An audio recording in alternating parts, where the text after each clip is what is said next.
Hello, my name is Emma Cieslik. Today's date is Monday, March 25th, 2019. I'm interviewing Coralee Young on the Ball State campus as part of the Ball State University Honors College Oral History Project. Thank you, Coralee, for agreeing to participate in this effort, which we're conducting during the Honors College's 60th anniversary year. I'd like to begin by asking you where and when you were born. I was born here in Muncie, Indiana in 1961. Wonderful. And how would you describe your childhood? I lived on a farm outside of Muncie, and so all of the things that go with that, gardening and helping riding the tractor with my dad, riding my bike all around the country, which is kind of different than today because I would never let my daughter go down past the end of the block. So it was a good childhood. I enjoyed growing up there. And would you say, was there any person in your childhood, maybe a family member or a sibling, that was really influential? Probably my mother was the most influential. She was a kind and mild person, but you always knew she had a fire, and she always wanted to do the best she could at anything she did. She took such good care of all of us, and my dad had some disabilities. He was legally blind and hard of hearing, and so she took good care of him and drove him everywhere, back and forth to work every day, and just that work ethic she had, and the importance of family. I really embraced that. And how did that affect your elementary and middle school years? I was different than my two siblings because my mother was at home when they were in school, but she went back to work when I went to school. And so she wasn't there when I came home from school. You know, I was with my siblings, so that was a little bit different. But overall, she was a role model during that time as well, and always had my best interest at heart in everything I did. And what were your parents' names? Mildred and Robert Barber. And did you have any siblings? I do. My sister, Luann, is, it's Smith is her last name now. She's 8 years older than me. And my brother, Tim Barber, he is 5 years older than me. So I was the baby. Or as my mother called me, the bonus baby, because I was unexpected. And how would you say you characterized your years at Muncie Community Schools? No, I actually went to Westell out in the county. It was a small school, bigger even than it is now, but it's still small. I had 100 in my graduating class. So you knew everybody. You knew a lot about everybody. I was a little more shy then, and so I wasn't as involved, but I did get involved in a few clubs, 4-H, did 4-H, sewing and foods, and was a part of that organization. So, yes. And it must have been quite a change coming from a smaller high school, middle school, elementary school to come to Ball State. It was, except that Ball State was always in my backyard, so it wasn't unfamiliar at all. You know, I had family that lived in Muncie. My aunt lived just a couple blocks from campus, and I would actually park there and walk to campus. So, you know, a couple times when the weather got bad in the middle of the day, I'd just stay with her. So it was big, but it wasn't unfamiliar at all. And it was a little bit smaller than it is now, too, 20, 30 years ago. And when you came to high school, I believe it was at Westell High School as well. Was it smaller as well compared to? Oh, yes. It was, yeah. It was about maybe 500 students altogether. Yes. Yeah. And that actually raises one of my questions as well. Why did you choose to come to Ball State? Because it was in my backyard. I really had not planned to go to college because I felt like it would be a burden on my parents financially, and that I thought I had enough training to do what I needed to do. But one of my teachers in high school encouraged me to go on, get at least an associate's degree in business administration. And I'm glad that she did, because it did help me to grow up a little bit. I was much more ready to take a full-time job, and I met people that I wouldn't have met otherwise. I was prepared to do more, and I look back on some of the things I learned in college, and I feel like they've helped me even yet today. Yes. And looking back to your high school education, what would you say was your favorite subject? Oh, probably English. I loved to read, loved to write, but I also loved business classes. I took my senior year, I took a intensive lab course where we were in a classroom setting that was set up like a secretarial pool, really, but each of us were working for a pretend business, and so we learned skills that way. And one was like, I learned how to use a transcription machine, and I learned I learned shorthand. I don't use any of those anymore, but it really did tell me that that's what I wanted to do. I wanted to assist people, to be in an office environment, and I've come a long way from that, but I really enjoyed that a lot. And were there any clubs that followed with that line of interest? There was. There was a club, an office, I don't remember the name of it, but we went to regional competitions where it sounds very old right now, but like shorthand competitions or typing competitions and some public speaking and things like that. And, they gave awards at the end or scores, just so you could see where you fell with kind of the rest of the region. Yes. And did you have any favorite teachers? I know you had mentioned one who encouraged you. Right. Probably my business teacher was one of my favorites. Then I had a business math teacher, and I still see him today. He eventually became the superintendent of schools for Westdale, and every time you see him, he says hi, and it's really nice to still have that connection. And what was his name? His name's Mike Bush. Wonderful. Yeah. And what was the name of the business teacher? Judy Moore. I think her name's changed, but yeah. Yes.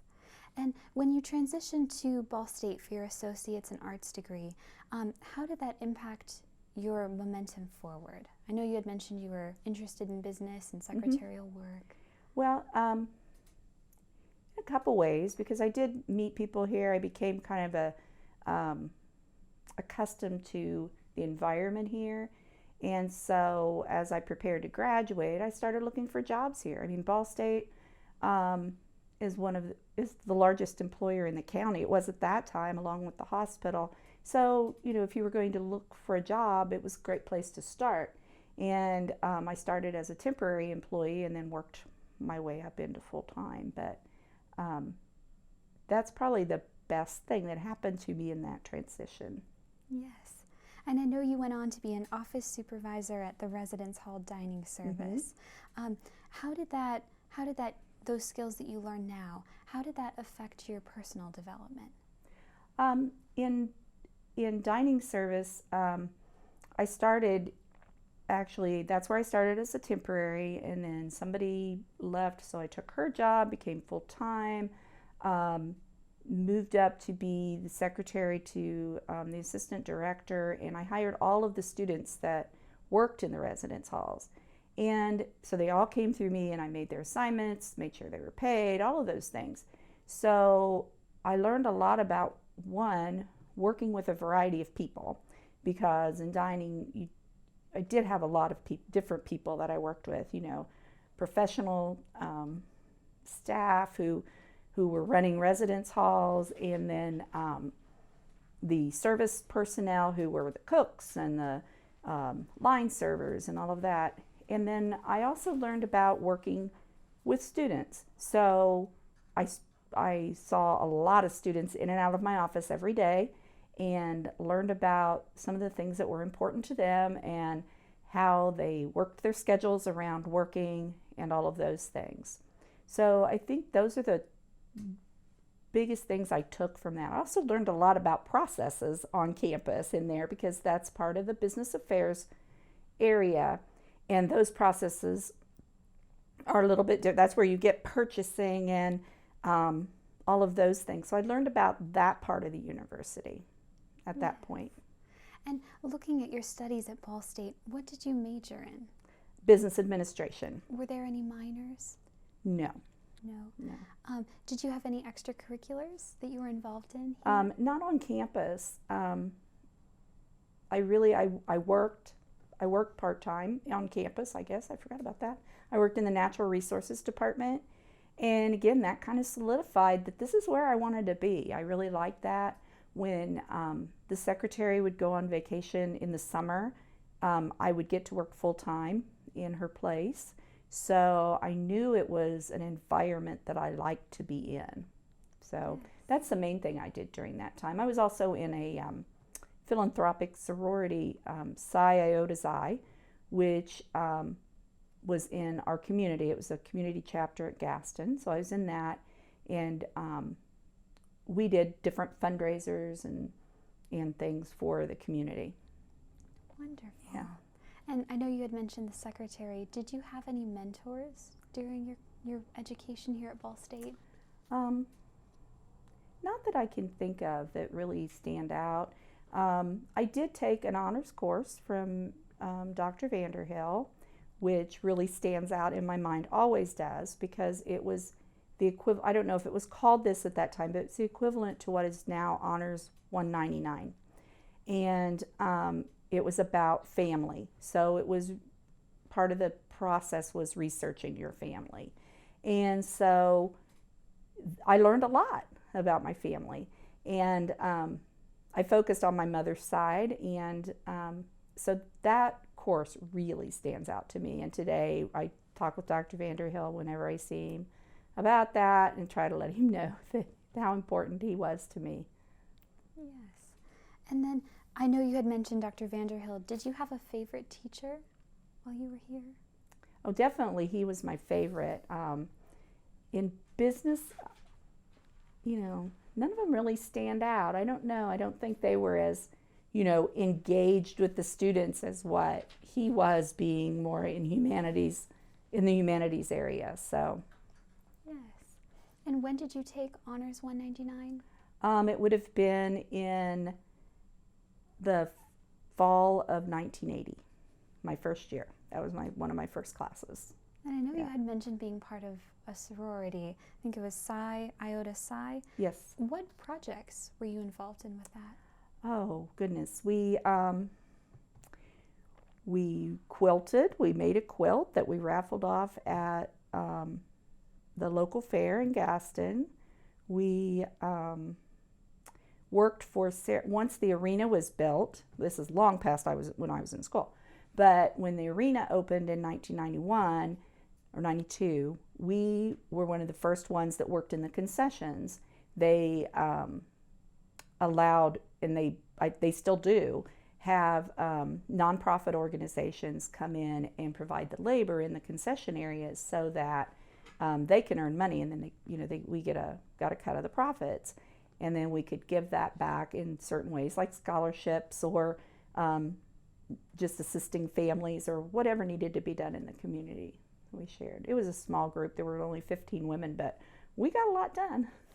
Yes. I know later on you were involved with Meals on Wheels and Motivate Our Minds. Wonderful things as well. Yeah. Yes. And I was wondering, while you were working towards your associates in arts, there was a lot of conflict with President Jerry Anderson with the Board of Trustees. And I was wondering, did that affect your education in any way? No. Honestly, I probably didn't even know what was going on at that point. So. Yes. And transitioning more to, did you live on campus? I know you were pretty close. No, I lived at home. Yes. I lived at home. Were there any memorable experiences from your time on campus? Not actually that, were a part of campus. Not that I can remember, no. So not that stand out anyway. So transitioning to your work as an office supervisor with Residence Hall, I was wondering, I know in April 1988, there was a student protest about the decision to close 2 dining halls. And I was wondering, did that impact your work in any way? No, because by that time, I had moved into, the administrative area had moved into Carmichael. So when I first started, I worked on the back dock of Woodworth. That's where our offices were. But by that time, we had moved into Carmichael. So we were a little bit more removed from the actual dining halls, although Carmichael had a dining hall at that time. Yes. And I know you had mentioned you were part of the recruiting process for other students as well. How did that affect later working, I know, with the Career Center as well as the Honors College? Well, actually, that's kind of how I ended up in the Career Center, because I knew the people that worked in the Career Center for student employment. I went over there every summer during orientation, during a part of the rotation where they would come and talk to the Career Center about what they offered. And it was called Career Services at that point. And so I would go over there every day, and so I met the people that worked there. So when the position became available, actually one of the students that worked for me in dining said, "This would be a great job for you." So I applied, and because I knew them and they knew me, it was a pretty easy transition. Yes. And I know you had mentioned that your next step was you became an office manager in the Career Center. How did that impact your path to where you are today? Oh, I learned so much there. And the director of the Career Center, Janine Harold, became a mentor to me, and she's still a very, very dear friend. She taught me so much about professionalism, working with people and working through problems with people, how to address performance issues or behavioral issues, all of those things. She's such a avid community advocate. It's taught me to really value my community and to try to give back to my community. I don't do it nearly as much as I'd like to, but I understand the value of the community, and it makes me see things from a different perspective. I learned a lot about the university while I was in the Career Center.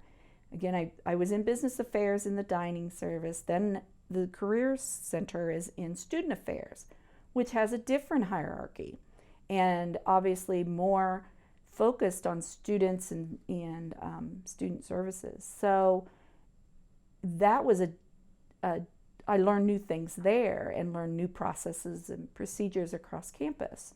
Met a lot of different people that I didn't meet in dining. So then when I transitioned to the Honors College, it was in academic affairs. So I brought all of those things I'd already learned over there and then learned the academic affairs, and I feel like now I have a well-rounded experience at Ball State and have a lot to contribute. Yes. And I know that you've taken those skills as well, and they've been very highly awarded. In 1997, you got the Student Affairs Meritorious Service Award. How did that impact your momentum?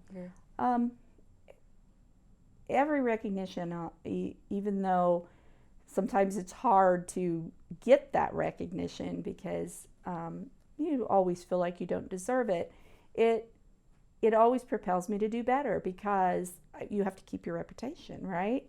So it just makes me want to do more when I'm recognized for service like that. Yes. And I know it wasn't the only one, because in 2002 you got the Doris Edwards Hester Mitchell Outstanding Student Affairs Award. Yes. Where would you say that you enjoyed working the most? Actually, I enjoy the Honors College the most. I thought the Career Center was where I would end my career. But when Janine Harold retired, it changed quite a bit. The environment changed a lot. And I decided that I was not going to grow there. The new director and I did not see eye to eye, and I was not going to grow. So the position, but there were very few positions where I could, that I could apply for without taking a cut in pay. So this opened up at the Honors College for the secretary to the dean, which was on the same level as I was being paid. And I was okay with that. And I remember, being from the Career Center, I knew all about interviewing. I knew all about preparing for an interview and all of that. And I went to the Honors College and had my interview. And it was like they'd already made their decision before I ever got there. And so they asked me like 3 questions and sent me out the door. I was so frustrated because I'd worked, I'd prepared. But anyway, I do love it at the Honors College because it's kind of the best of all those worlds. I get to, see students every day, which I didn't always in the Career Center. I get to do planning. I get to touch base with all of the people I know on campus, for services and things like that. So it really is the best, and it will be where I end my career. And then I know that you were involved in the Career Center with preparing students. So I was curious, did you ever engage with honors students before you went on to work at the Honors College? Well, I'm sure I did. I just maybe didn't know it because you don't wear, you don't have a tattoo stamped on your heads. They don't. And so I probably didn't know it. I know that honors students came sometimes during their peer mentor. We went through a phase where all of the Honors 100 classes came through the Career Center, came to our career library, and so they were in and out that way, I'm sure, because they're an industrious group. They had campus jobs, so I would meet them in that capacity as well. Yes. And I know you had mentioned that Janine, was it? She moved on. What year was that? Oh my, so I've been here, I have to think, been here 9, so it's been about 12, 13 years ago, so do the math. So anyway. Yes, and I know that you had mentioned you weren't as involved off campus, but I know that you were involved in Meals on Wheels in 2003. Meals on Wheels, a friend of mine was Susan Thomas was the director of Meals on Wheels here in Muncie. So I didn't actually drive, but I did assist her with, they would have an annual volunteer luncheon, and so I helped her with that, and just an advocate for that. Yes, and I know you were administrative coordinator for United Way. What did that involve? Back before it landed with a permanent home in Human Resources, they moved the responsibility for United Way among departments. So before it came to the Career Center, it was in the Alumni Center. And so we took it on for a couple years.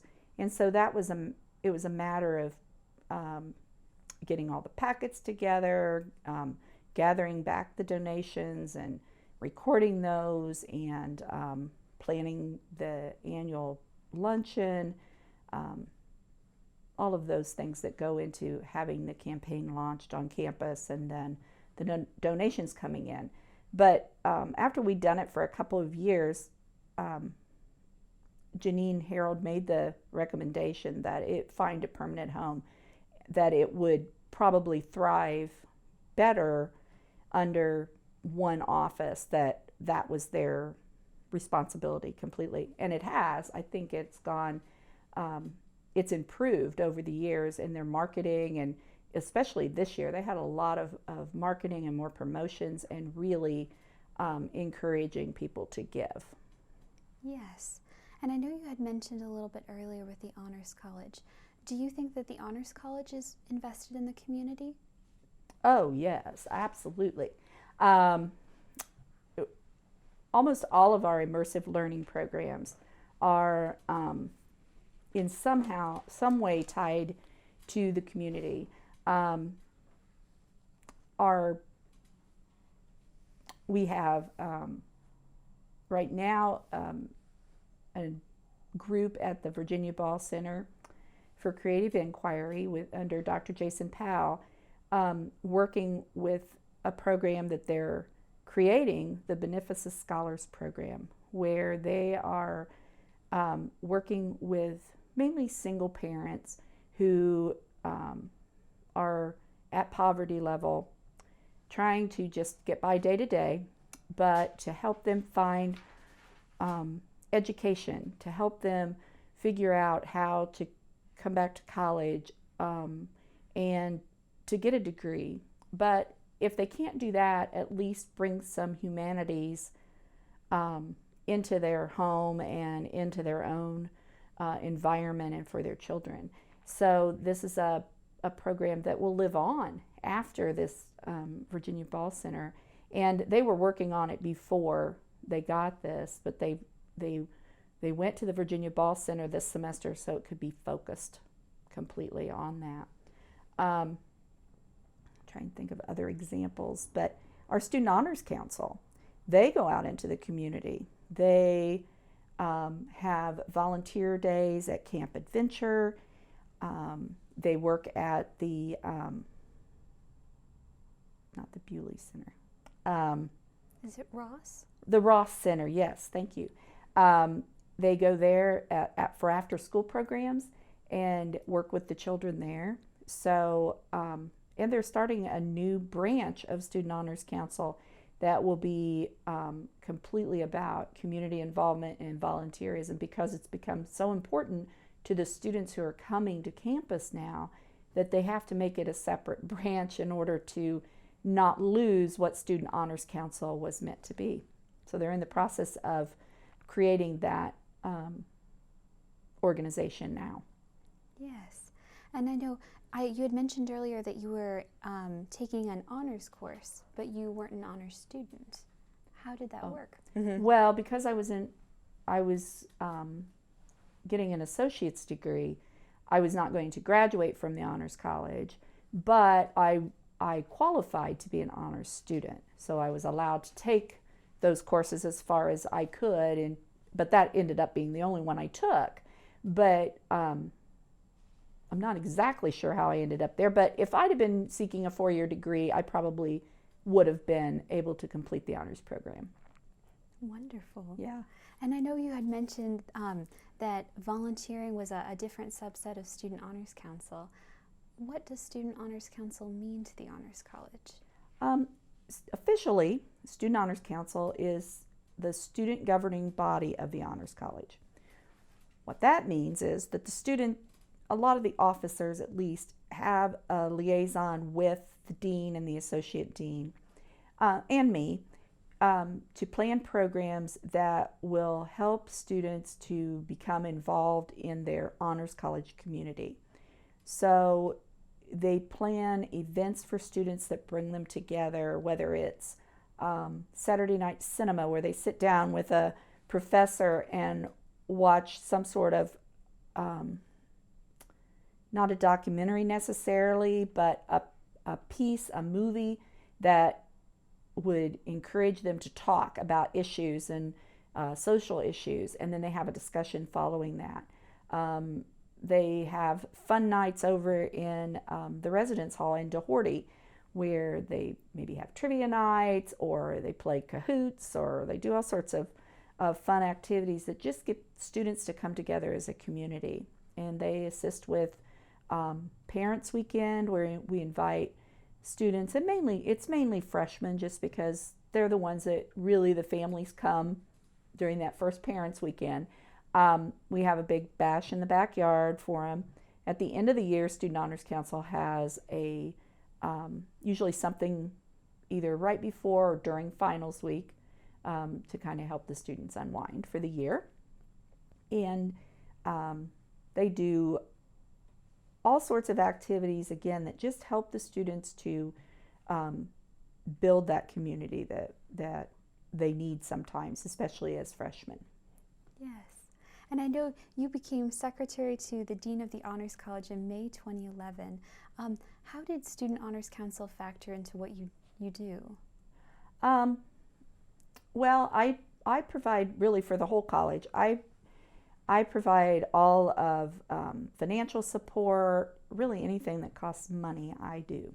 So I pay all their bills and I help them plan their events and stay on budget, which has never been a problem. They are so conscientious. But so I help them with that. Sometimes I just they bounce ideas off of me. I help them do that. Dean Emmer and I meet with them with the officers twice a year in the fall to kind of talk about what's next. Well, maybe it's 3 times because we meet in the fall, then we meet in the spring, and then we meet at the end of spring to kind of talk about the year and what they have planned for the next year. So it's kind of we're just kind of the guiding behind them, helping to support them. I get them, equipment if they need it, or just do whatever I can to help them. Yes. And I know you had mentioned financial support, and the Whitinger Scholarship, first established in 1976, has been a big impact on the Honors College. Mm-hmm. How are you involved with that? Mm-hmm. I'm not directly involved with it, except for when it involves travel or things like that. We have another secretary in the office, Christy Dishman, who coordinates all of our scholarship recruitment. So all of the Whitinger applications that come our way every fall, she helps to coordinate that, and they all go through the selection committee. I do sometimes plan their events, like the dinners, and that they have twice a year. They get together and have a meal and get to catch up, and then in the spring at that dinner we get to learn what our seniors are doing and what they're going on to do, and that's always fun. This year we had a record number of applicants. It's one of those, it's the biggest scholarship on campus, so full ride, and it's just the students who really want to be here and then they get that award. It's like they'll sometimes yell on the phone when Dr. Emmert calls them. Others, it's just one of many and they're not sure where they're going, but it's always fun when those ones that they really want to be here and they get that award. So how do you think receiving the Whitinger Scholarship changes their experience at Ball State? Oh, it has to open up so many doors because the financial burden is off of their plate. That doesn't mean they don't have expenses just because their tuition and room and board are paid, but it's a little easier to do a fellowship, a research fellowship, if you don't have to worry about having a part-time job as well, because those are paid. So there's your living, there's kind of your spending money, and all of that. They also meet a lot of interesting people. We have reunions periodically where the current students meet with alumni. They get to meet people like Dr. Vanderhill or Arno Wittig, another former dean. They come to those events and they're interested in what the students are doing. We try to get them involved in the Honors College as a community as well. A group of them this year are doing visit days with students, shadowing days, where they'll meet with a prospective student and they'll take them to class with them and just show them around campus. And we're hoping that will encourage those students to be a part of our community when they see that, how excited these students are about what they do.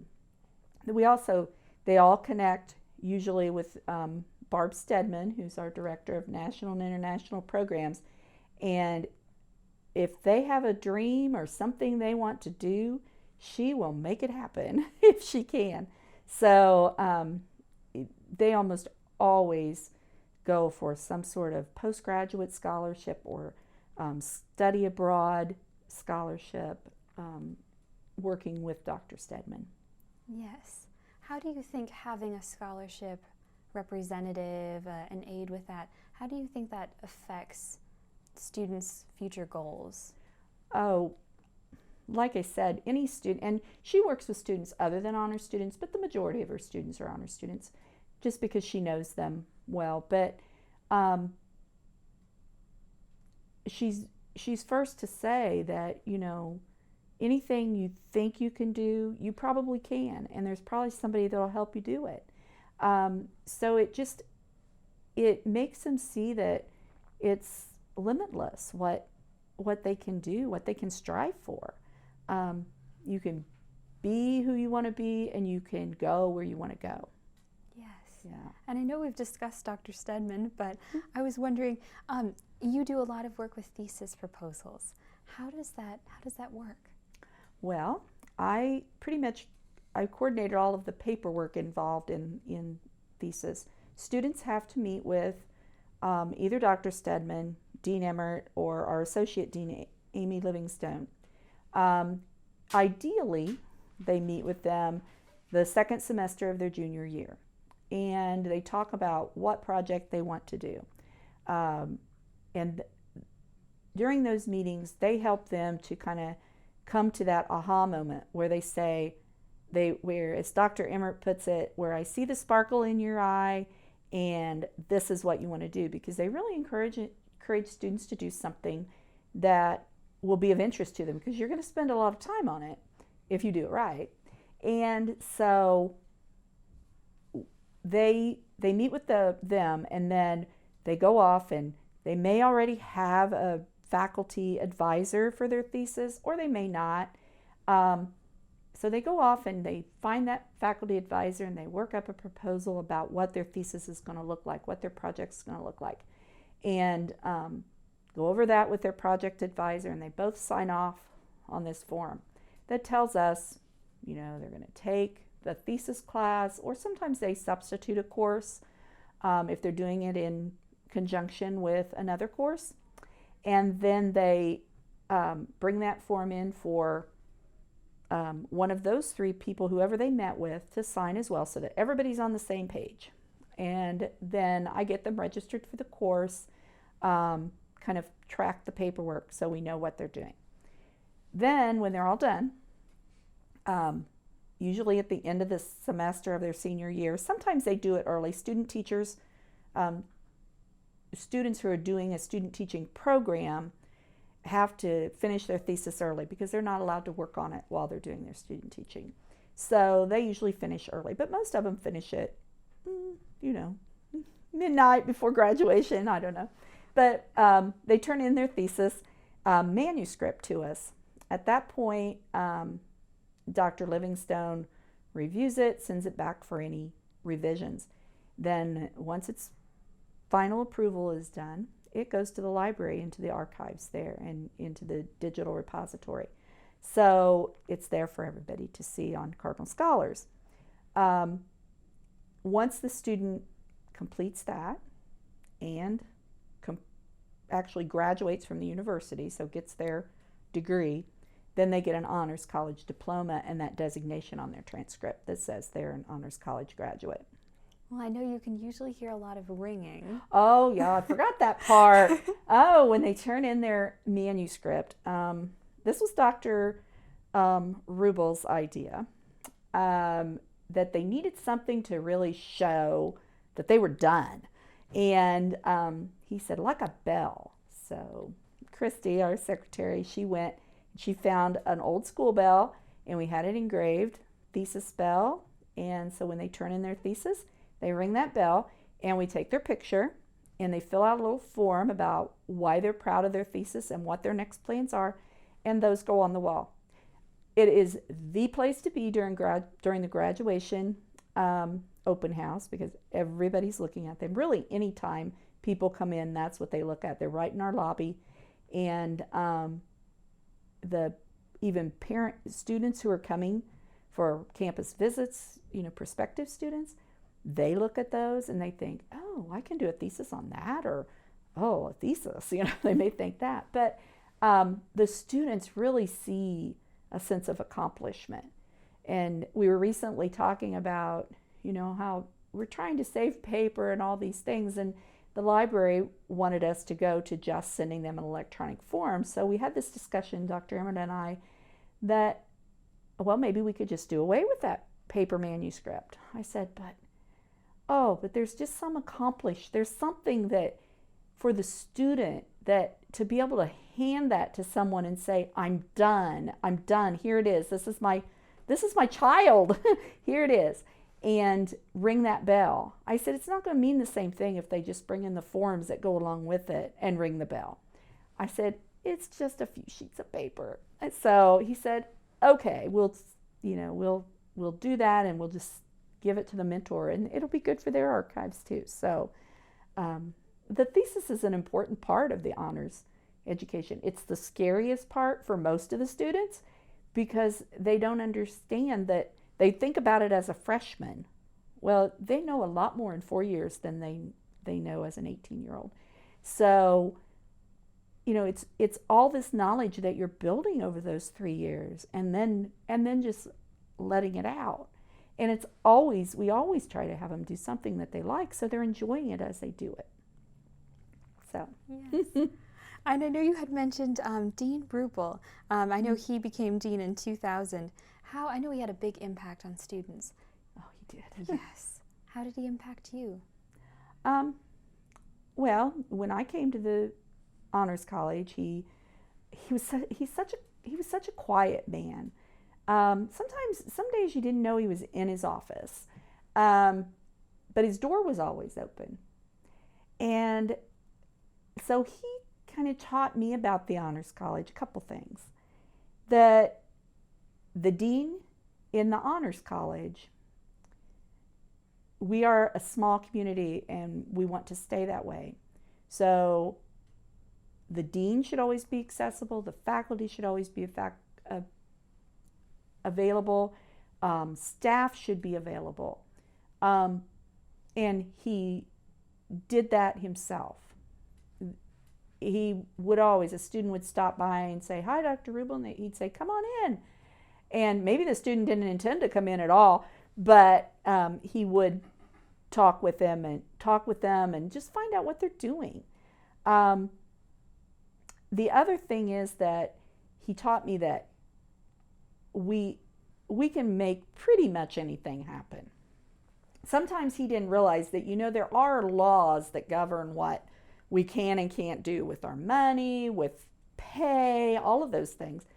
He didn't always, think about that part. That was my job to remind him of that sometimes. But it also made me a lot more flexible and to find a way. There's always a way to get something done, or at least keep pushing until you get an absolute no. Because he always wanted students to be able to do what they wanted to do. So. Yes. And I'm wondering, how did you impact him? Oh, I don't know.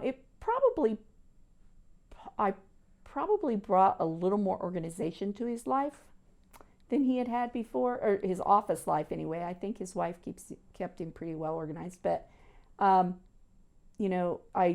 would think of things that before he did. He didn't have to ask me very often, is this event, we got to do this event, what are we doing? I'd usually come to him and say, well, it's time to plan this, and we do it. So that's probably how I impacted him the most.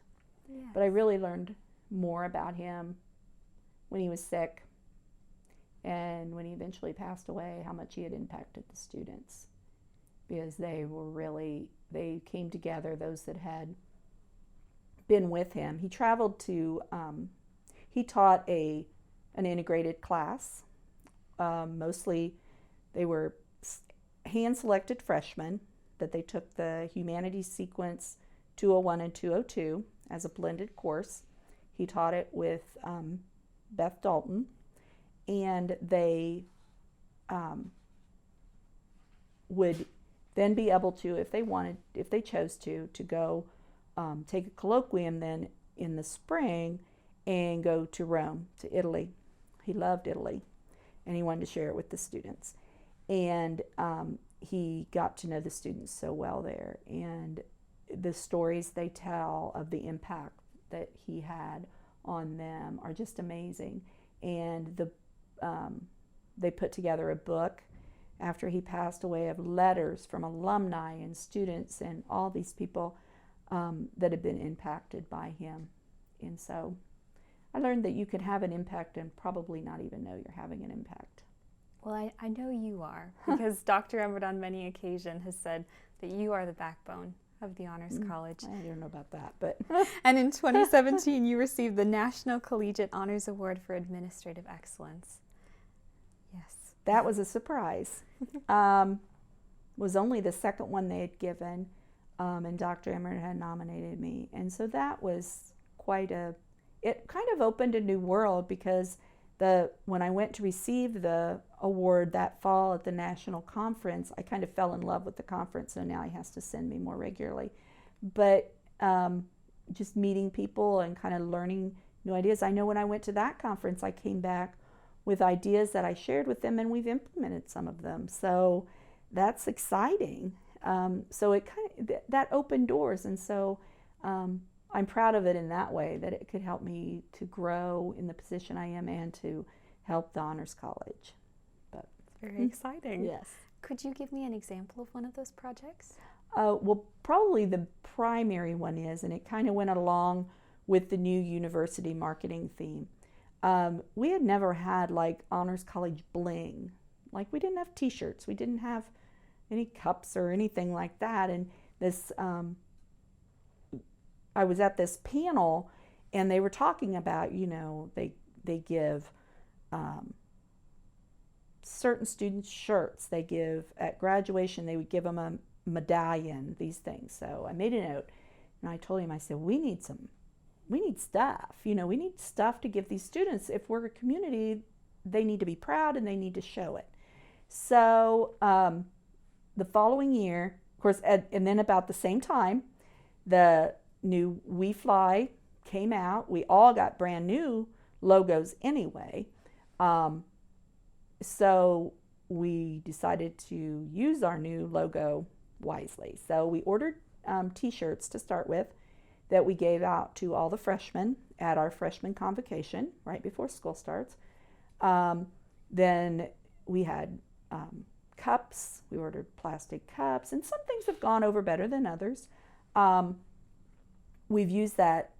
We've got pens that we give to students who, we do use them in two ways. One, if they're going to a conference to present, and especially if we're helping to fund that conference, we ask them to wear the pen as part of their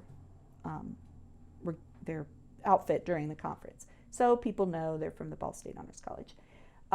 We also give a pen to each graduating senior at our senior recognition ceremony, so that they can kind of go out into the world with the Honors College on their lapel. So that was a big thing that I brought back. We tweaked it a little bit, but I really think that it's been popular. Our own staff, we now have t-shirts that we can wear, and so when we're at events, they can either recognize that we're from the Honors College and know that we're proud to be there.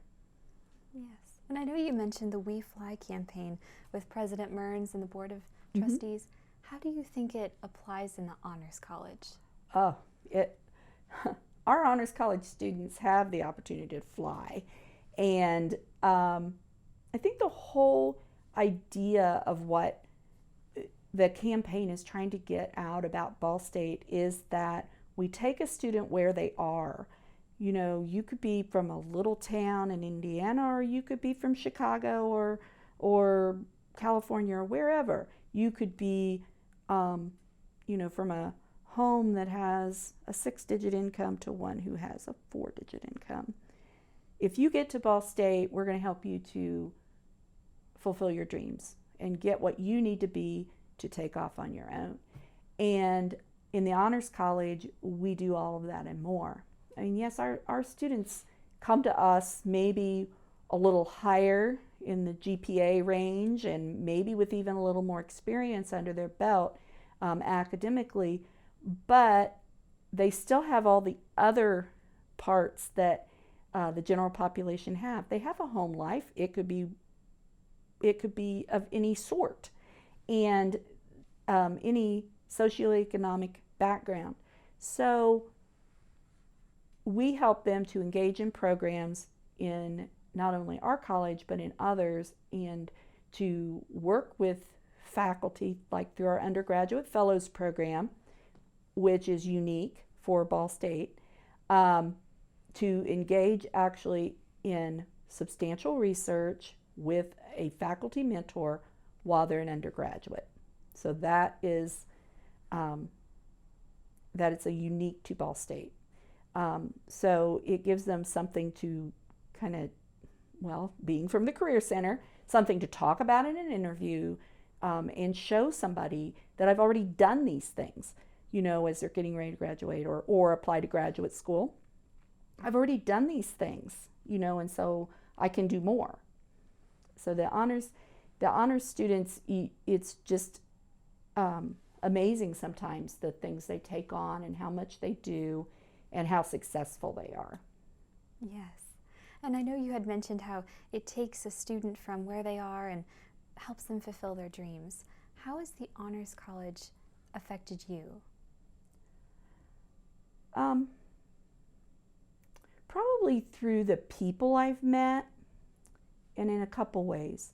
The students, they're so bright and so involved and so busy and all that. So I tell myself, I can do one more thing. I can do it. I can, if Emma can do all these things, I can do all these things too. So it makes me feel stronger to know that they are, they're doing what they love, and I'm supporting them by doing what I love. And that what I do is not insignificant because I'm helping them to reach their goals. The other way that I'm sorry, Emma, I forgot. Tell me the question again. No worries. How has the Honors College affected you? Okay. The other way I think is that I have a better social awareness. I grew up here in the Midwest, in a small town, and I've not been as impacted by social issues. And in the Honors College, they talk about those issues every day in class, but the faculty and the students live those values, those trying to help others and build people up. They live those values, and I see them doing that. And it's given me a better understanding of how I can impact others just by my behaviors, the way I accept people, the way I talk to people. And so I think that's been a huge impact on me. Yes. And I know in Bruce Gilhood's book about Ball State history, he calls Ball State an island community, more that it's separated off from what happens outside it. Would you agree with that? Not anymore. It might have been at one time, but I don't think so. Not anymore. And probably all of that is due to technology, and we have a different student base than we did. I mean, at one time, Ball State was mainly students from Indiana. But we have such a broad selection of students now. Our programs are reaching internationally. And so I don't think that we're an island anymore. Yes. And I know you had mentioned the Honors Undergraduate Fellowship, and it propels students forward. Where does that come from? Who came up with that idea? I don't think I can answer that question because I don't know. It was here when I got here. I do know that it has grown since I got here. And it's definitely one of Dean Emmert's goals is to continue to offer that. He would really like to be able to say to freshmen that every freshman who wants one would be able to have an undergraduate fellowship. Is that really feasible? Probably not, but he's going to do his best. he's done a lot more marketing and things like that. But I don't really know exactly how it started. And I know there's a new scholarship for Honors College freshmen. The We Fly Scholarship. Yes. What does that impact the students' goals with those funds starting out? It's brand new, so I can't speak a lot to it. I'm not too sure, but I would think that getting that small boost, it might allow them to do a field study that maybe they couldn't afford to do because those typically cost extra. So it might allow them to do that. It might allow them to not have a campus job and be in a organization that means a lot to them and spend their time there instead. There's lots of ways. It's not a large amount, but it's certainly enough that it could do either of those things for them. Yes, and I know one of the Honors College most proud journals is the Odyssey, developed by Dr. Rubel. How does that function to promote Honors College work? Well, it's student developed and edited, and so they solicit works of prose, poetry, even music, because they're making an online version of it this year. But and they put it all together in a booklet that students can share. They can share it as part of their portfolio eventually. But I think it also just allows everyone to be included. Doesn't matter what your major is. I mean, if you write a short story, even as a biology major, you can still get it published in there. So they had an overwhelming number of publications this year, so they have had to turn some away. So it's the cream of the crop. And I know that each one of the Odyssey journals has a special thanks to you. What role do you play in the journal? Honestly, I'm just doing what I do all the time. I'm paying for things. I'm filling out forms for them. They started last year ordering T-shirts so that each contributor gets a T-shirt as a memento of being one of the contributors. So I order those for them. And they're planning this year for the first time a launch party, which is exciting. So they'll have try to get as many contributors there as possible. They'll have some readings out of the journal, and of course food, because that'll get the students there. Yes, and I know earlier you had mentioned how the Honors College is a family. What does that mean? The Honors College is a unique place to be, and the Honors House is a special place for the students to come. We had a student tell one of our student workers who was doing an appointment with a prospective student. She said, the Honors College is family and the Honors House is their home. And that really sums it all up. We try to make students feel comfortable in the Honors House and in the Honors College, and help them know that they have people on campus that will support them and help them. A lot of students will come to us because they just don't know where else to go. They have questions, but they don't know which office to go to. Sometimes I'll get students that'll come in and say, I know you're not the right person, but can you tell me who the right person is? And so we want them to do that. We want them to see the Honors College as different from their major department. We want them to see it as a community that they want to be a part of, to help grow, and eventually give back to help other students grow. Yes, and I know you mentioned the Honors House.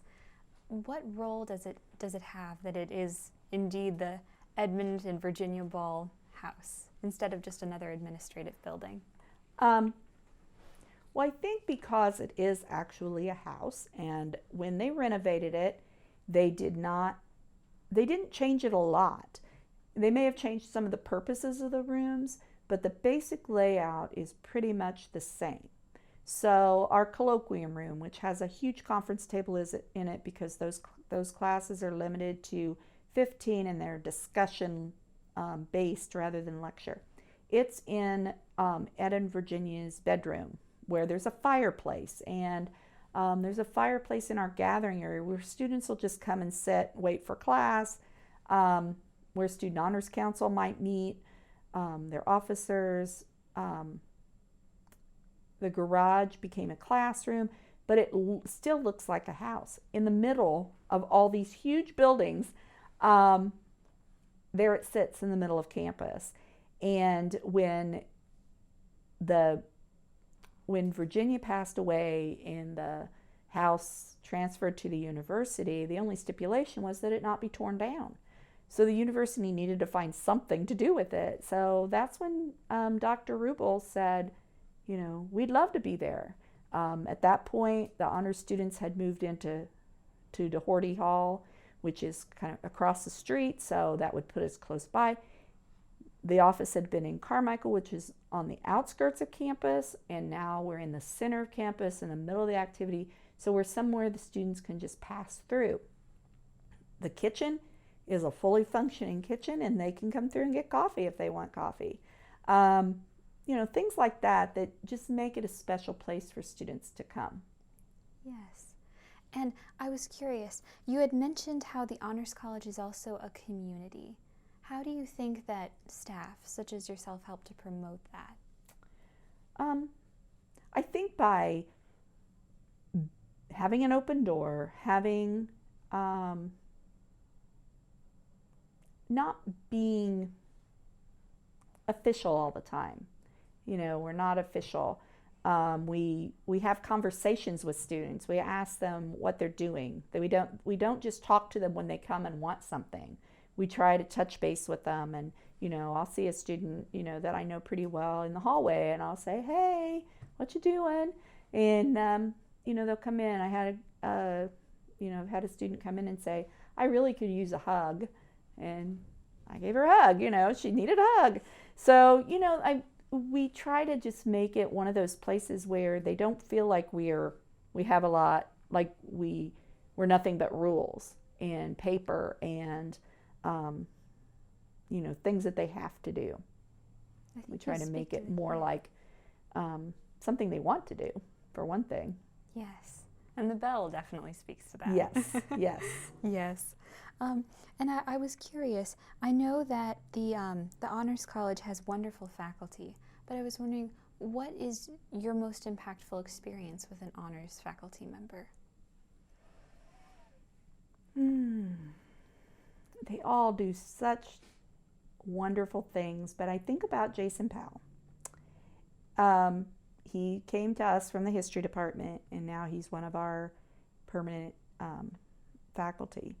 But he's the one leading the Virginia Ball Center seminar this semester with the Beneficence Scholars. And he's doing that because one of the students came to him and told him that she wanted to start this organization. She's from Southern Indiana. There's an organization like it in Louisville, and she wanted to start it, but she needed help, and he helped her. He mentors students for thesis, but he gets to know them, and he finds out maybe they have a need that isn't being addressed in any other way. He helps to develop something that will address that need. And he's just a lot of fun. I mean, he makes the students laugh and enjoy what they're doing, but he can also be very serious. And when they're talking about serious topics, and he really makes them think hard about things. Yes, and I know you had mentioned Dean Emens. Mm-hmm. How has his style changed from Dr. Rubel? Oh, they're like night and day, really. They always have been, which was really nice because, like they say about marriages, opposites attract. Well, that's what they were. And so it was almost good cop, bad cop thing, because Dr. Rubel was so mild-mannered, and Dr. Emens is a little louder, and he's pretty firm about, what students need to do. But they worked well together. And when Dr. Rubel got sick, Dean Emens stepped in and for a year, he did both jobs. He wasn't named interim dean because we thought Dr. Rubel would be back. But he did everything. That's when he learned a lot about admissions because Dr. Rubel had done all that. And so he learned a lot about admissions. But so then he became interim dean, and then eventually, after a search, he was chosen to continue as dean. And he has such spirit, and he definitely says that there's nothing that we can't help students do. He wants to grow the undergraduate fellowships. He started the We Fly scholarship because he saw that little gap there where students, if they didn't get a scholarship as a freshman, there's not a lot out there lurking anywhere else where they can get money. So he started that. We have they're working on the new vision and strategic plan. And, he's developing new mission statements and things like that for us. But he is such he's gentle in his own way, but he's also driven. And he knows what goals he has for the college, and he finds ways to get it implemented. He has all of the faculty involved in one way or another leading a student project. So Beth Dalton oversees the Odyssey. Dr. Kaufman oversees the news and notes, and Dr. Berg is working with students on our social media presence. So he delegates and lets people do what they're good at, and helps them to be successful. And that's what he's done for me, for sure. And I know, speaking of people in the Honors College, you're very involved with the student staff workers that work at the front desk. How have they impacted you? You have to take students where they are and recognize that they're busy, and but also teach them how to handle the responsibility they're given at the desk. They are being paid, and so we do try to encourage that. But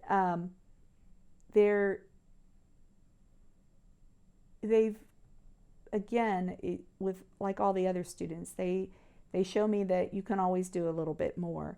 And several of them are so good with the freshmen, or not the freshmen, the prospective students, and talking about their experiences. And it's good to have them there and to do that. One of our students last week went to a preview day and was on her own. No faculty member or anything went with her. She took on the whole thing by herself. So that was a nice thing to see somebody grow into that. Yes. And which student was that? That was Sarah Barker. Yes. Yeah. And which was the student that was working with Jason Powell with the VBC? Lydia Kotowski. Yes. Yeah. And I was wondering, you had mentioned this idea of being so involved with the students. How did the faculty respond to the involvement of the students? I know you had mentioned yourself it pushes you to work just that much harder. I think it inspires them in their scholarly works. So, when a student comes to them with an idea, it's like a breath of fresh air. They've got something new to work on, because they're lifelong learners for sure.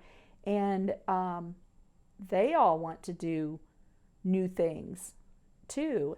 And so the students coming to them with new ideas helps them to maybe take a little curve in their career, or do something maybe they've been thinking about doing, but being able to bring it into the classroom or into a project.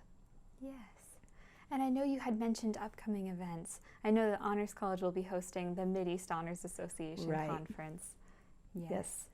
We, a group of students who attended the conference last year, well, actually before they went to the conference, the officers in Student Honors Council, excuse me, they wanted to host it this year, bring everybody to Ball State. It's a organization of probably maybe 30 member schools, and it's a subset of the National Collegiate Honors Council. And so usually they host it somewhere that's within driving distance for most of the schools, or all of the schools. And we have many times went into Michigan or Northern Ohio, so they wanted to bring it home and show off our campus and our honors college. So they wrote the proposal, and with Dr. Emmert's blessing, and they got chosen. We got chosen to host the conference.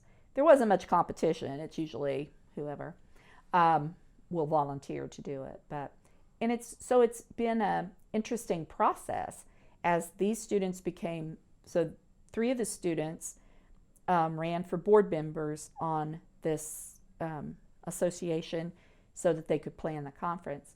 And I've worked with them for over a year in planning the event, but they've done most of the legwork as far as like venues and programming and all of those things.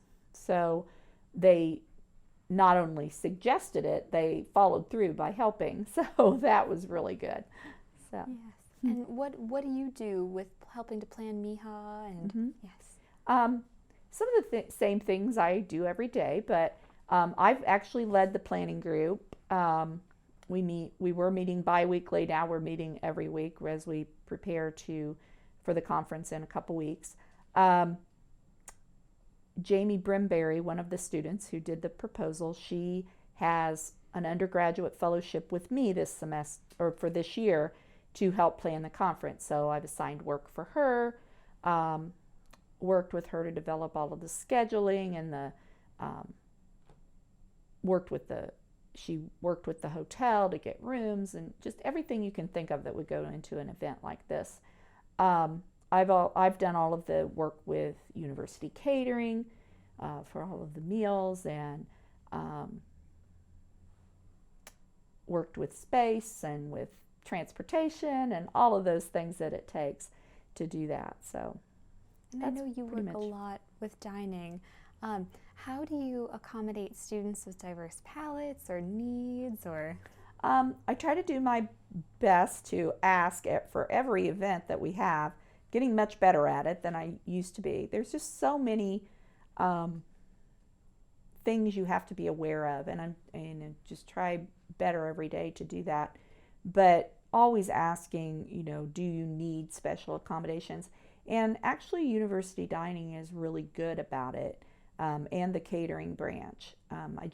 For the MIHA conference, we just went through every contract with the people that had dietary needs to make sure that we had everything covered, and the ones that we couldn't cover with the menu we had, that we had substitutions for them. So it's really important these days because they truly are issues that the student, you don't want them to have to worry about. Yes. Mm-hmm. And I know you had mentioned the things that you go through every day in your workload. Would you mind walking me through a typical day in the life of Coralee? Oh, dear. Well, one good thing about it is every day's different, and that's what makes being in the Honors College fun. I just started this in the fall.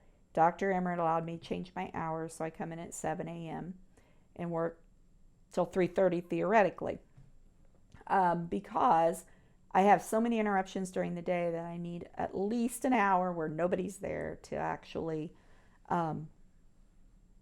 get some quiet time and do things that need quiet time. But I always have a task list for the day, and kind of prioritize it so I know what needs to be done. So when I come in, I usually go through my email. I try to respond to people as quickly as I can so that they're not waiting for a response, or if it's not critical, I'll wait. But we, so I usually go through that. I always have pending files. I check those, make sure nothing has to be worked on. Then, usually by that time, the doors are open. So then I just start through the task list, and as things come up or people come in, I'll, on average, at least once an hour, have somebody stop in on a typical, when classes are in session.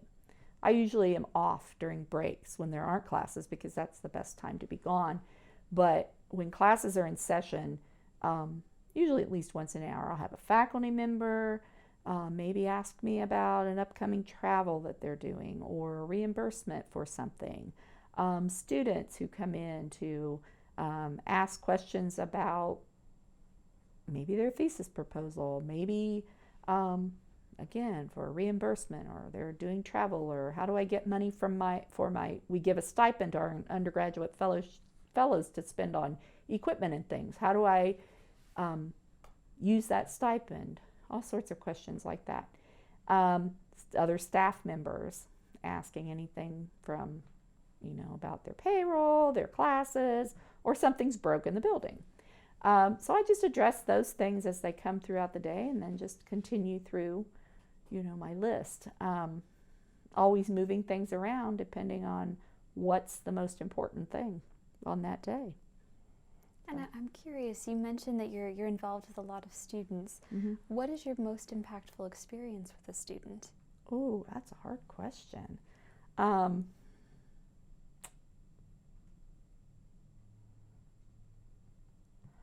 Probably a student who we were having an innocent conversation one day. And she basically came out to me and she said, I feel comfortable telling you this, and so can you help me figure out, where to go next with this or that or this? And I was able to kind of walk her through some thoughts on that, and it strengthened my relationship with her.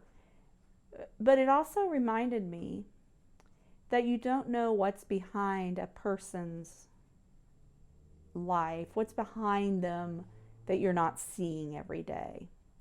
And this was a student I talked to every day. I had talked to every day, no idea. And that she was struggling with these things, and with her mother and all of that. And it really showed me that you've got to take people where they are, and you've got to think about not what they're doing here in front of you, but everything that's going on in their life. And that's true about every student that walks in. You don't, what your interaction with them is not the only thing going on in their day that day. So, yeah. Yes. And that brings up an interesting point. How does the Honors College take issues of diversity and accommodating people of different genders and sexual orientations, especially different racial and religious groups, Mm-hmm. how does it unify them together? And is it able to make that transition? I think so. I mean, I think it's because the faculty and staff in the Honors College just see them as people, see students as people. And it's not a conscious effort necessarily. It doesn't have to be a conscious effort because everyone feels like every student has value. It doesn't matter. All of those other things don't matter. We're interested in their education and helping them to be successful. And all of that contributes to that, but it doesn't hinder them at all, or it shouldn't hinder them. And so we try to help them through some of those issues and be conscious of those so that we can help them to be successful. Yes. And I know that the Honors College recently, especially Dr. Emmert, has been promoting increased diversity within the honors class.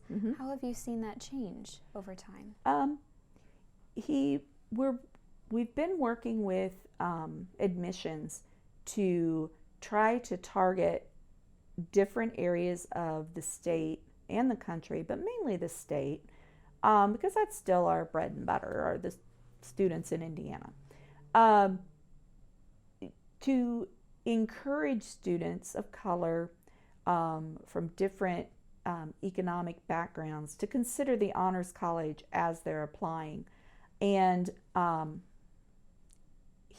the other thing that he has done is he has taken to looking at, we have a set standard, a cutoff, so to speak, where a student who applies to the Honors College is automatically admitted. Then there's probably another, 10%, 20% of the freshman class that are marginal. They're right under that cutoff. They maybe had, they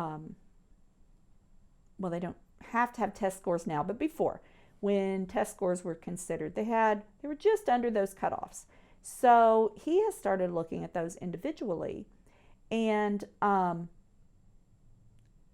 looking at them as a whole person, their whole high school career and all the documents that they provide, and say, they deserve a chance at this. Their SAT or ACT is just below, but their writing that they submitted was phenomenal. The GPA is not quite there, but they've had these experiences that would be helpful or good contribution into our discussions. And just naturally, that has brought in a different group of people, either, like I said, people of color or different socioeconomic backgrounds that we didn't have before. We've definitely seen an increase in diversity in the last 2 to 3 years especially. And I know there's been an increase in Honors College numbers. Mm-hmm. How does that affect the Honors College family? Well, yeah, it has stayed pretty steady for the last 3 years, but one thing is that if we grow too big, not everyone will be able to stay in Doherty. A lot of upperclassmen stay in Doherty. They might stay there all 4 years because they like it. When my daughter was in college, I said, when else in life are you going to have somebody clean your bathroom every day? So for the price of room and board. So a lot of them stay. And if our freshman class gets bigger, we want them to live there. That's very important to the start of our community, is having them all in one place. So it is a requirement that they live in Doherty if they don't live at home. So that may change the dynamics in Doherty if there are fewer upperclassmen for those freshmen to interact with, because that's an important part of that living and learning environment as well, is that interaction with upperclassmen. Yes. And I know you mentioned upperclassmen. I know the Honors College has a really strong peer mentor program. Mm-hmm. How do you play a role in that? Again, it's a support role. I help students to get registered for the peer mentors have a leadership seminar for the beginning part of fall semester. And so I help them get registered for that, and kind of help as the freshmen are registering to make sure our numbers stay pretty even in those courses, because we want them to all be small. We like them to be under 10 students per peer mentor. And so I help to kind of organize that. We've made some changes in that program this year under Dr. Livingstone, and there's some exciting things happening in that peer mentor program. So it will probably only get better. I did hear this morning that our enrollment might be pretty big for the fall, so we'll see how that all works out too. So, and how do you think the peer mentor program helps transitioning freshmen? They automatically have somebody they can call with questions. They automatically have a name and a student, and it's a student, and it's not somebody they have to be intimidated by. But the peer mentors develop their own syllabi that they go to, they all go to the library and have a library tour and initiation type thing into the resources that are available there. You know, other freshmen on campus don't get that. That's certainly a perk. They'll take them to the art museum, introduce them to that environment. Some students outside the Honors College might be on campus all 4 years and never see the art museum. They take them on trips to the village to see what else is on campus, maybe even outside of campus. They might take them on a bus and go downtown, you know, so they actually see how to move about Muncie, you know, without a car. So they learn things that other freshmen have to figure out on them for themselves. So that's definitely a perk. Yes. And I know you had mentioned your daughter. Did she attend Ball State? She did. She was an elementary ed and special education major. She was not in the Honors College, but because that program's pretty intense anyway. But yeah, and she's been teaching for 4 years in Houston. So. Yes.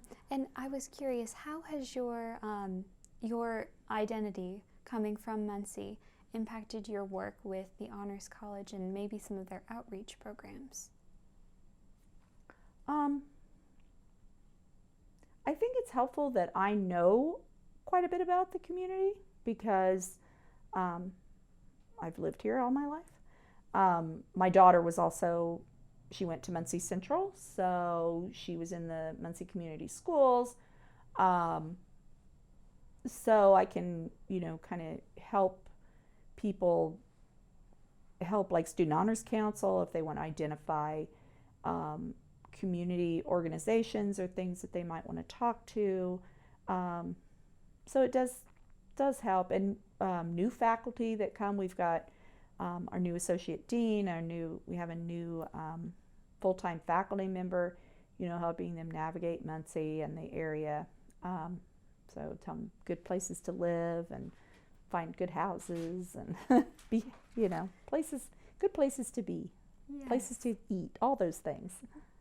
And how did it affect your work in the Honors College, helping to be involved with integrating some of these faculty members that are new? It kind of revives you a little bit as you're talking about, you know, the community to new people. But just having kind of new eyes on your program and new people teaching the courses is always makes it for a more and more vibrant program. Yes. And as I discussed a little bit earlier, and you had mentioned about the Honors House, the Honors College is really invested in its environment. How do you think the recent construction of Emens Auditorium has affected the Honors College and the Ball State community overall? Well, with Emens, we have used what they've constructed there. They have a new hospitality suite that has an area where we can have dinners and things like that. So we can have like our Whitinger Scholars dinners overlooking, you know, the Honors House, which is nice. They're also constructing 2 buildings next door to us, the new health practitioners building, and then after that, the building that will house biology and chemistry. So it kind of puts us in the middle of everything, even more so than we were, because, you know, it brings those buildings over by us, which a lot of our students participate in those majors. So yeah, it's a good place to be right now, is that part of campus. Yes. And we're going to get some upgrades to our building as well. We're hoping to get it painted this summer to kind of give it a little spiff, but then we're going to hopefully start a campaign soon to add another classroom, because we're growing, so we need to have space for that. Yes. And if you were to propose one project for the future, what would you like to see change or stay the same?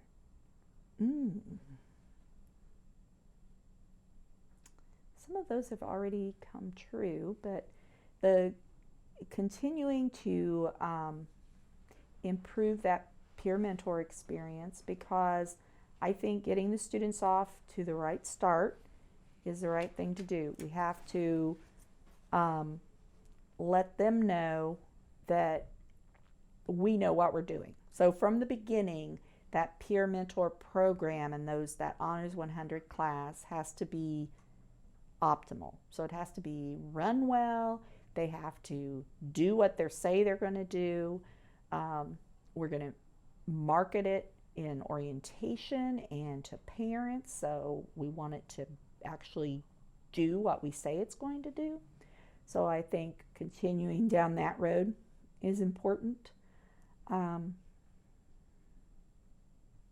Definitely growing that building will be helpful. We are tight. We want to grow our faculty, but right now we have nowhere to put them. So, it's not going to do us any good to have this core faculty grow if you're going to have to put them somewhere else, because that's not going to make the environment that we want them to have, because they're just like our classes are collaborative in nature. We want our faculty to be collaborative. So you can't split them up too far out. So certainly I'd like to see that happen in my lifetime at the university. Maybe my lifetime in general, because I might not make it for my university lifetime. No. And I know one thing as well was that you had mentioned your daughter's involvement with Muncie Community Schools, and recently Ball State in 2017 was discussing the possibility of taking over the running of Muncie Community Schools. I feel like it was one of the best things that ever happened, really, for both. I mean, there's always been that informal relationship, just because, if you have one of the best teachers' colleges, definitely in the state, in your backyard, you should be taking advantage of that as far as your teachers and resources for them and for the students. And I think Muncie Community Schools did that to a certain extent. This makes it more intentional. And just the things that have changed in this last year with the way the school is run and the way the teachers are interacting with the campus and all the new programs they're putting together for them, I think it can only get better. Yes. And that brings up one of my points as well. I know you graduated with your associate's degree in 1982, but in 1981, only 11% of BSU graduates were leaving with a teaching degree. How was it unique for you? How did that impact you not receiving a teacher's degree from Ball State? Teaching was never in my stars. I never had any desire for that. So I don't really think that was ever in the cards for me to begin with. So it wasn't really a thought. Yes. And looking ahead with the Honors College and where it's going in the future, you had mentioned that there were some projects that have already come to fruition, you've already seen accomplished. Are there any projects that you would like to develop with Student Honors Council in the future? I think in some ways that Student Honors Council has started to kind of just repeat things over and over.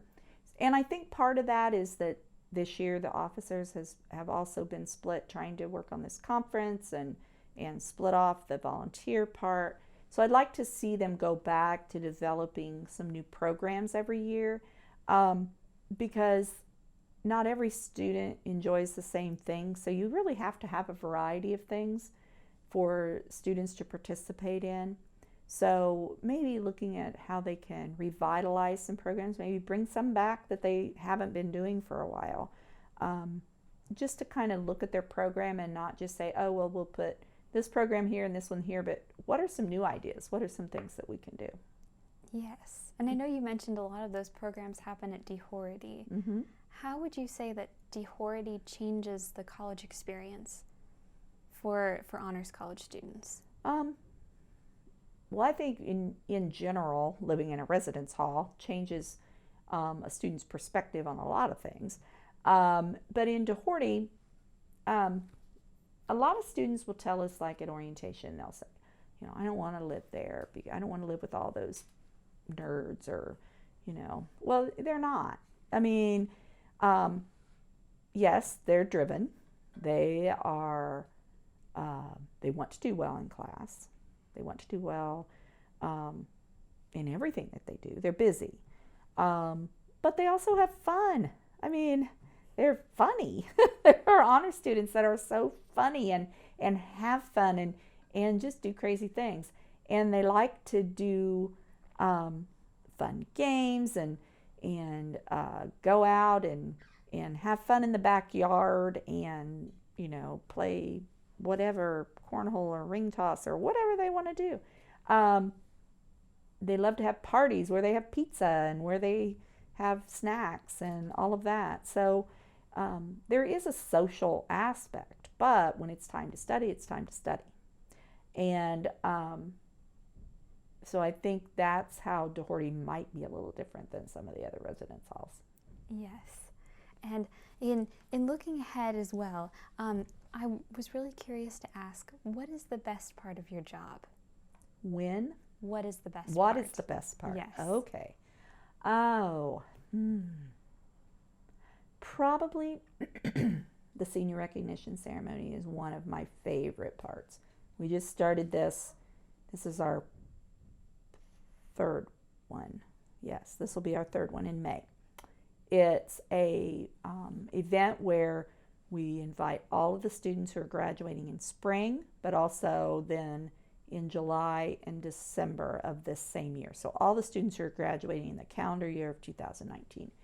And we bring them all together, we recognize them for anything and everything that they might have done. So we recognize our undergraduate fellows, we recognize our peer mentors, we recognize students who have applied for postgraduate fellowships or even summer fellowships and gotten them.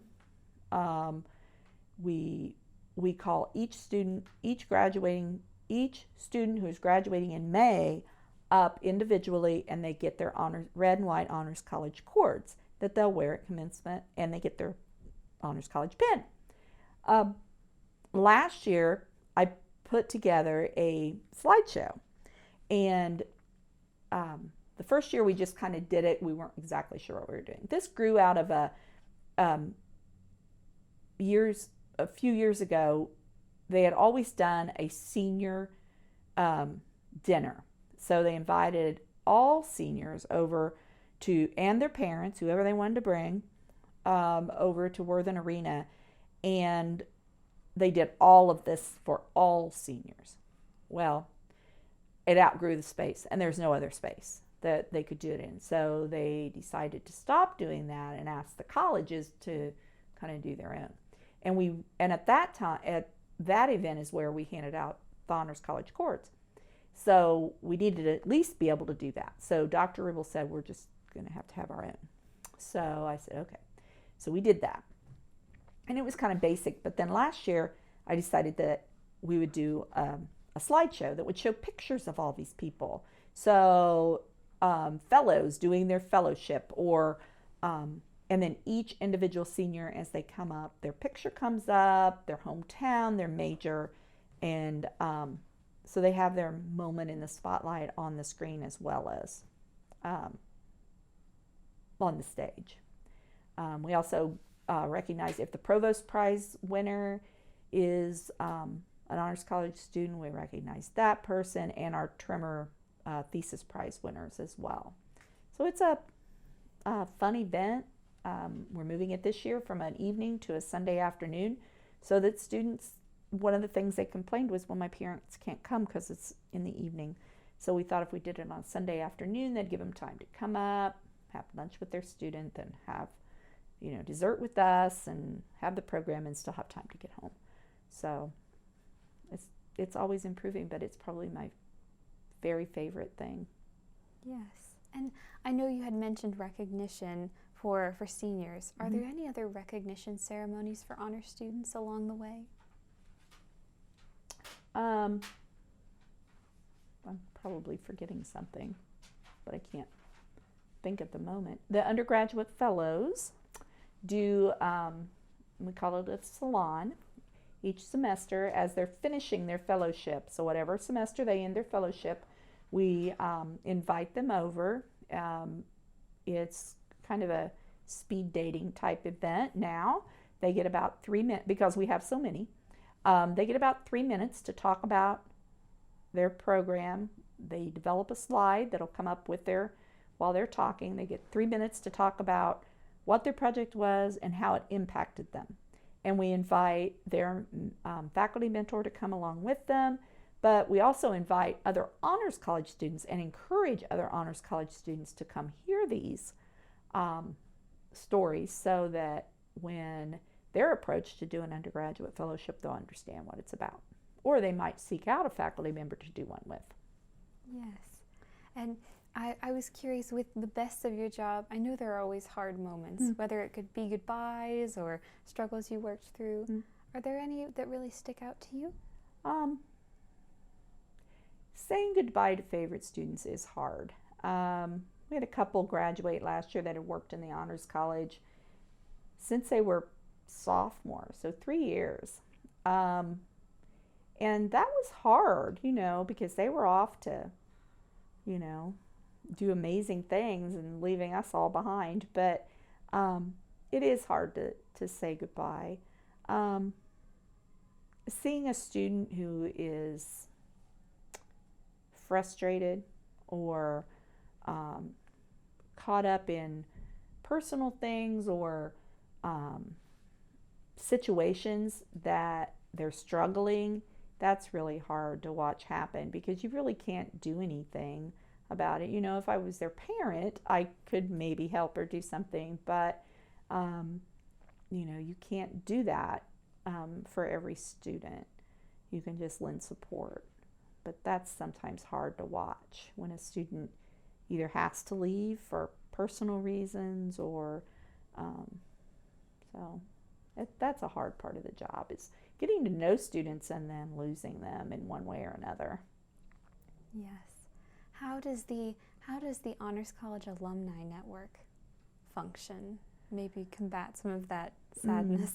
Well, we've really not had a really good alumni network, but it's getting better. We're working on it. The Whitinger alums are usually pretty close. They become really close in those classes because, like I said, they had that integrated class where they're all in, and it's so intense they really get to know each other. Plus, then if they go on the field experience, traveling together, there's no better way to get to know somebody. And so we usually have a reunion for them every 4 years, and usually get a pretty good turnout. But we've never, until this year, had never had a full Honors College reunion. This year, because of the centennial celebration, that was part of our celebration, and we had about 15, 20 alumni come back. Probably half of those were also Whitinger scholars. So, it wasn't quite as successful as we had hoped it would be, but those who were here thoroughly enjoyed themselves, and we're really excited about the things that were happening in the Honors College and at Ball State. So Dr. Emmert he's doing more with reaching out to alums like as he travels, or we met when we were in Boston for the NCHC conference in November. He and I met with a couple alumni who live in that area. So doing things like that, it's a little easier to reach out to them, and they're willing to come and have dinner with us and talk a little bit about what's going on and you make a friend. So, but there's a lot of ways we could use alumni if we could build a true network of that. So, yes, work on it. Another thing to work on. And who would you consider the most impactful alumni on Honors College program? I know you say there's not a strong network, but You mean a one person that I think can be more than one, or I can think of a couple that one that comes to mind is John Lee. He is a doctor here in Muncie, Whitinger alum, and he is always involved in our reunions and always willing to give us feedback. And his niece actually worked in the Honors College while she was here and came here because of his influence. So that's always good. We have one alum who is and you're going to ask me his name and I can't think of it, who's at the United Nations. We have, all sorts of people that are all over the place. And then there's some that they're kind of under the radar, but they're out there, and several of those are part of this oral history this semester. So that's amazing. yes. And if there was one thing that you wish that every Honors College student could take away with them after they graduate, what would it be? I'd like them to really understand and be able to articulate the value of their Honors College experience.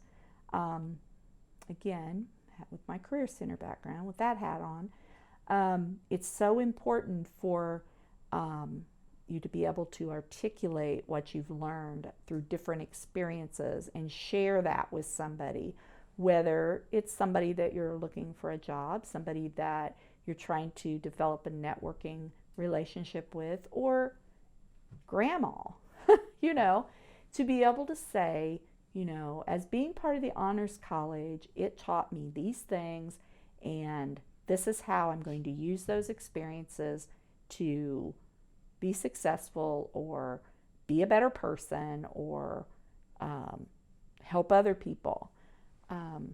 So I think that's really important for them to, be able to really state that. Yes. Very concisely and say, this is why I'm glad that I chose to do the Honors College program. And if there was one thing that you walk away with from working as the secretary of the dean at the Honors College, what would that be? Anything is possible, whether that's referring to what students want to do or getting around some process that doesn't quite work for this student or this program. Anything is possible, and anybody can do anything they want to do.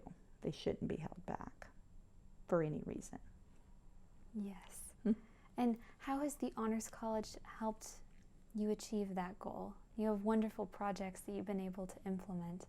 How is your experiences with faculty, and especially Dr. Rubel and Dr. Emmert, how have they empowered you?